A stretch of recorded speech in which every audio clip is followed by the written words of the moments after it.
standing on the side of the Manitoba Escarpment, which marks the eastern border of Riding Mountain National Park. Standing over 400 feet tall, one of the lowest slopes that you can see from the view of a magnificent golf course. If you ever decide like you want to take a trip to Riding Mountain National Park, there's two ways you can do it. You could either book a flight to either Brandon or Dauphin, the city with airports close to the park, and drive 95 kilometers north on Highway 10 from Brandon, or 30 kilometers south from Dauphin on Highway 10 as well. We can also drive along Highway 19 from the east, but I wouldn't suggest you do that as it would be a very long drive from Ontario to Manitoba. Here we have one of the many marshes and bogs in our national park. Over there we have some deciduous trees, and along there we have a lake, or not a lake, but a stream that leads right into White Lake. It's the passageway between White Lake and our other lake, major lake, and it brings all of our fish. You're from talking there. about how you have been thrown off your horse. May I ask you how that happened? Oh, that was an experience I'd like to repeat again. I was riding an old Reliable over there. That's my horse. Then I was watching some kayakers and some hikers. Before I knew it, I fell off here. As you can see, those are the impact marks and a few footprints from my horse. He was a big guy. And while I was watching the kayakers and hikers, an elk had ran past my horse. It started him, so he reared up and shook me off, and then he continued along his way. After that, I fell in a patch of poison ivy, which is how I got the blister you can see on my thumb. Oh man. Alright, thank you for sharing that story with us. Our national park was a POW, which was a prisoner of war camp. It was mostly consisted of German troops from Africa, from the African Corps. They were used to cut down the trees, which we can't look down there now, but most of them are gone, and we used it to supply our heating in Canada. The soldiers were paid about 50 cents each, and they got along very well with the guards. They would go out partying with the guards, they'd make the guards beer, and they were fed quite well. The only trouble that they ever had in the camp was when pajamas were not given to the soldiers from the Eden's catalog, so all the German soldiers rioted. In case you haven't noticed, Riding Mountain National Park is pretty inland, as in nowhere near the coast. This means that it has a continental climate where the summers are hot and the winters are cold. During summer, the prevailing winds are from the southeast and the warmer climates of Ontario and the States. But in the winter, the prevailing winds come from the northwest, bringing cold air from Alaska and the Yukon. Fortunately for campers, through the hot days of summer in the park are accommodated by equally cool nights. Speaking of the season, strangely enough, the park is an exception when it comes to continental precipitation. Even though there is no giant bodies of water in the park, the giant numbers of smaller bodies of water add up. There's still plenty of rain during the summer.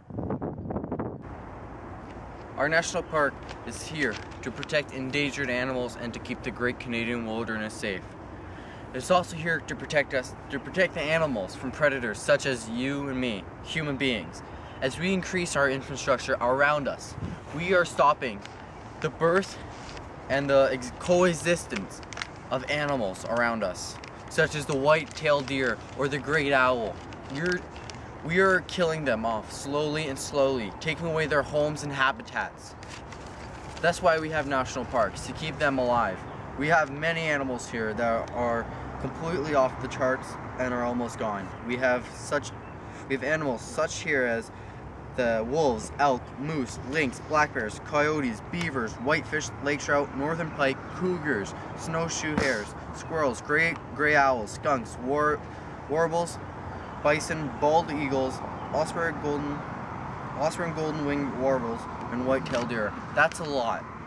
I think that's why we had our national park, and that's why we need to create more. Here's where the transition zone begins, where the mixed forest retreats and the grass plains begin, coming forward and forward more, gaining more each Besides year. taking in the sights in Riding Mountain National Park, there's lots of other things you can do as well. These include biking, picnicking, a game of tennis or golf, hiking, camping, scuba diving in Clear Lake, or one of our other lakes as well. Camping, boating, car touring along the highway, fishing, geocaching around the Gulf on one of our 18-hole courses, horseback riding, sailboating, ice fishing, snowmobiling, cross-country skiing, snowshoeing, traction, kiting, and swimming. Well, get back to me, get back to me, get back to me. Then again, there's always good old-fashioned free climbing.